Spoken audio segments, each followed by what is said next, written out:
വീട്ടിൽ ബണ്ണിരിക്കണോണ്ടാണോന്നറിയില്ല, പാതിരാത്രിയായപ്പോൾ Madurai butter bun കഴിക്കാനൊരു പൂതി. പാതിരാത്രി ആയതുകൊണ്ട് തന്നെ മധുര വരെ പോകാൻ പറ്റില്ലല്ലോ, അതുകൊണ്ട് വീട്ടിൽ തന്നെ ഉണ്ടാക്കാമെന്ന് വെച്ചു. വീഡിയോകളിലൂടെ മാത്രം കണ്ടിട്ടുള്ള ഈ മധുരൈ ബട്ടർ ബണ്ണ് ഇത്രയും ടേസ്റ്റ് ഉണ്ടാവുമെന്ന് ഞാൻ വിചാരിച്ചില്ല കേട്ടോ.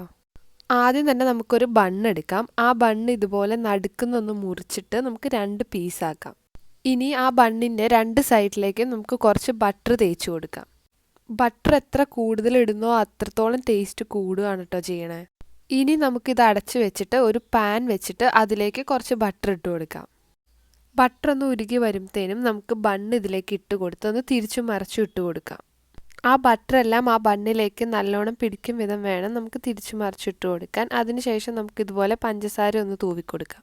അതിനുശേഷം അതിലേക്ക് കുറച്ച് പാൽ ഒഴിച്ചു കൊടുക്കാം. ആ പാലിലും ഇതുപോലെ ബണ്ണ് നമുക്ക് തിരിച്ചും മറിച്ചും ഇട്ട് കൊടുത്ത് കുറച്ച് പഞ്ചസാരയും കൂടി ഇട്ട് കൊടുക്കാം. ഒഴിച്ചു കൊടുത്ത പാൽ നന്നായി വറ്റിയ ശേഷം ആ ബണ്ണിൻ്റെ മുകളിലേക്ക് ഒരു പീസ് ബട്ടറും കൂടി വെച്ചിട്ടുണ്ടെങ്കിൽ നമ്മുടെ മധുരൈ ബട്ടർ ബൺ ഇവിടെ റെഡി ആയിട്ടുണ്ട്. അടിപൊളി ടേസ്റ്റാണ് കേട്ടോ, എല്ലാവരും ഉണ്ടാക്കി നോക്ക്.